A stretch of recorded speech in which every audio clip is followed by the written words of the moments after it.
प्रधानमंत्री नरेंद्र मोदी ने लाल कृष्ण आडवाणी को दी है बधाई। लाल कृष्ण आडवाणी को भारत रत्न दिया जाएगा, इस बात का ऐलान प्रधानमंत्री नरेंद्र मोदी ने किया है। अब से थोड़ी देर पहले पीएम मोदी ने ट्वीट करके यह जानकारी दी है और लिखा है कि मुझे यह बताते हुए बहुत खुशी हो रही है कि श्री लाल कृष्ण आडवाणी जी को भारत रत्न से सम्मानित किया जाएगा। मैंने भी उनसे बात की है और इस सम्मान से सम्मानित होने पर उन्हें बधाई दी है। हमारे समय के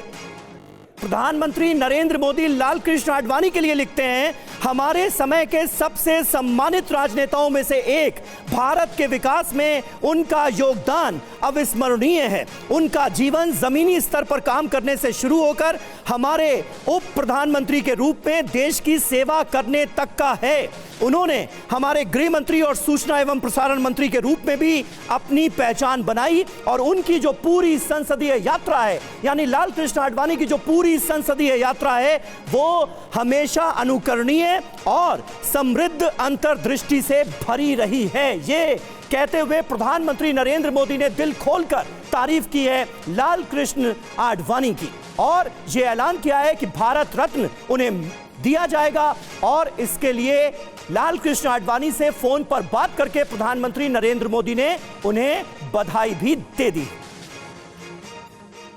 आमोद राय हमारे साथ लगातार बने हुए हैं। आमोद, इससे पहले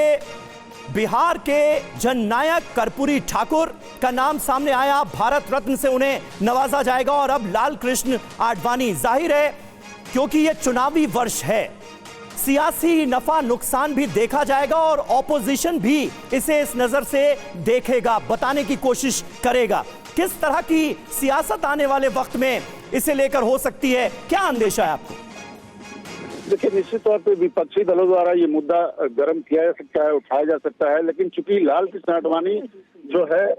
इस पूरे देश में राम नाम की अलग जगाने वाले नेताओं में शामिल रहे हैं और आज की डेट में जब राम लला की प्राण प्रतिष्ठा हो चुकी है और जिस तरह का माहौल देश में है, तो इसको विपक्ष अगर मुद्दा बनाता है तो बीजेपी और प्रधानमंत्री इस बात को जानते हैं कि लाल कृष्ण आडवाणी को की आड़ में अगर ये प्रश्न उठाया जाएगा तो राम लला पे जो एक माहौल बना हुआ है देश में, उसका और बेनिफिट ही हो सकता है, उसका फायदा ही हो सकता है, बनिस्बत उसके कुछ कोई नुकसान होने नहीं वाला है। दूसरी बात कि जो कार्यकर्ता है बीजेपी का, उसको कहीं ना कहीं जरूर ये संतोष का भाव आज होगा कि लाल कृष्ण आडवाणी जो अब वयोवृद्ध नेता हैं, बहुत एक्टिव नहीं रहते, अब बिल्कुल अपने अकेले का जीवन व्यतीत कर रहे हैं, उनको ये जब सम्मान दिया गया है तो कहीं ना कहीं इससे बहुत एक ऊर्जा मिलेगा उन कार्यकर्ताओं को, उत्साह बढ़ेगा उन कार्यकर्ताओं को और नेताओं को। चूंकि मैं आपको बताऊं समीर की 17 और 18 तारीख को बीजेपी का राष्ट्रीय सम्मेलन भी दिल्ली में होना है और उसके लिए करीब 10,000 से ज्यादा जो प्रमुख नेता हैं, यहाँ तक कि विधानसभा स्तर के नेताओं को भी दिल्ली में बुलाया गया है, उससे ठीक पहले ये घोषणा की गई है। तो ये एक तरह से ऊर्जा की पौष्टिकता बढ़ाने का काम करेगा, ऊर्जा देने की काम करेगा, उन तमाम नेता और कार्यकर्ताओं के लिए एक कोरामिंग का काम करेगा जो उनको चुनाव में और आगे बढ़-चढ़ कर हिस्सा लेने के लिए उत्साहित करेगा। तो ये तो इसका राजनीतिक पहलू है। दूसरा, अगर बात करें सामाजिक पहलू पे, तो लाल कृष्ण आडवाणी का व्यक्तित्व जो है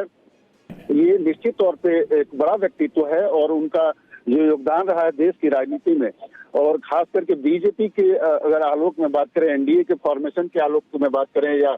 देश में अल्टरनेटिव पॉलिटिक्स की बात करें, तो उनका जो एक आइडियोलॉजी रहा है, उनकी जो अपनी एक धारणा रही है और मान्यता रही है और जिस तरह से उन्होंने सबको एक बार 17 पार्टियों को लेकर दिल्ली में कांग्रेस का अल्टरनेटिव दिया और जिस तरह से देश के लोगों ने पहली बार स्वाद चखा 5 साल नॉन कांग्रेस गवर्नमेंट का, तो उसके बाद आज जो बीजेपी में सत्ता में आई है, तो कहीं ना कहीं बीजेपी का जो आज का विकास है, इसके जड़ में अगर जाएंगे तो लाल कृष्ण आडवाणी, अटल बिहारी वाजपेयी को कोई नजरअंदाज नहीं कर सकता। और आज जब उनको ये मिला है भारत रत्न, तो आज ये कहने का दिन भी है कि लाल कृष्ण आडवाणी को उनका ड्यू रेस्पेक्ट मिला है। कार्यकर्ताओं के मन में संतोष का भाव जरूर होगा सबकी। बिल्कुल बिल्कुल, और ये संतोष का भाव साफ तौर पर नजर भी आ रहा है। बीजेपी और संघ के कार्यकर्ता इस फैसले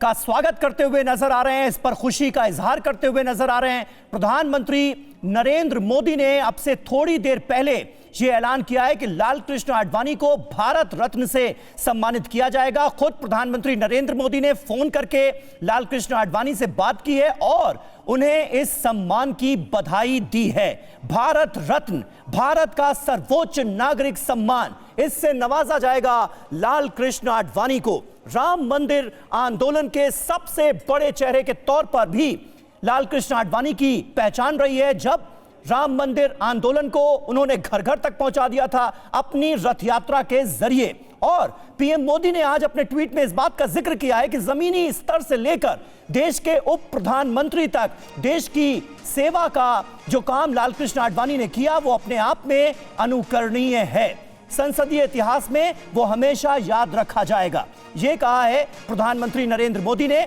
और ये कहते हुए लाल कृष्ण आडवाणी को भारत रत्न दिए जाने का ऐलान किया है।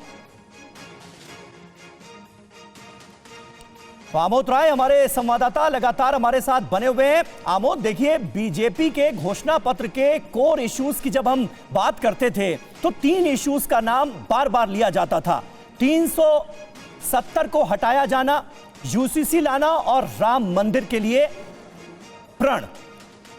ये तीनों ही मुद्दे साधती हुई पार्टी नजर आ रही है। 370 को हटाया जा चुका है, यूसीसी का ड्राफ्ट हम देख रहे हैं उत्तराखंड सरकार को सौंपा जा चुका है और राम मंदिर का उद्घाटन हो चुका है। और उसके बाद अब ये एक बड़ा डेवलपमेंट माना जा सकता है, राम मंदिर आंदोलन के सबसे प्रमुख चेहरों में से एक लाल कृष्ण आडवाणी को भारत रत्न से सम्मानित किया जाएगा, इसका ऐलान कर दिया गया है। आमोद, आप सुन पा रहे हैं मुझे?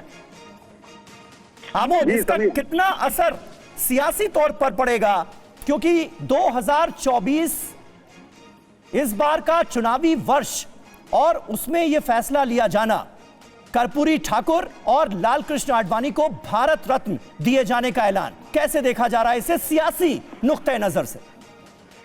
देखिए समीर, अगर इसको एनालाइज करें, इसको ठीक से समझे तो समीर, जो कर्पूरी ठाकुर थे उनको जननायक कहा जाता था और गरीबों के मसीहा के तौर पे आम जो गरीब, पहली बार जो समाजवादी विचारधारा के लोगों को आगे बढ़कर और जो जातीय रूप से पिछड़े हुए लोग थे, जिनको जो आर्थिक रूप से पिछड़े हुए लोग थे, उनके लिए जननायक ने काम किया और एक बहुत बड़ा मैसेज दिया था बिहार से उन्होंने कि समय बदल रहा है, इसमें जो पिछड़े और दलित और शोषित वर्ग के लोग हैं उनको आगे बढ़ाने के लिए सरकारों का बनना शुरू हो गया है और अब रुक नहीं सकता। ये काम शुरू किया था जननायक कर्पूरी ठाकुर ने। वहीं दूसरी तरफ अगर बात करें लाल कृष्ण आडवाणी की, तो लाल कृष्ण आडवाणी ने भारत की राजनीति में एक बहुत बड़ा लकीर खींचा। जो चीज ये कहा जाता था कि धार्मिक चीजों को सामने लाकर राजनीतिक दल पीछे चले जाएंगे और उनकी महत्व घट जाएगी, उसको नजरअंदाज करते हुए लाल कृष्ण आडवाणी ने पहली बार राम मुद्दा को छेड़ा। और उस जब मंडल और कमंडल का एरा आया तो ये कहा गया कि कमंडल को मंडल ने पीट दिया और बिल्कुल पीछे चला गया, लेकिन बाद में समझ में आ रहा है, आज से अगर देखें 20 साल पहले, तो ये समझ में आ रहा है कि मंडल और कमंडल का जो जुगलबंदी आज की सरकार के द्वारा चलाया जा रहा है, दोनों को एक साथ लेकर जो चला जा रहा है, इसमें जितना महत्वपूर्ण भूमिका जननायक का है, कर्पूरी ठाकुर का है।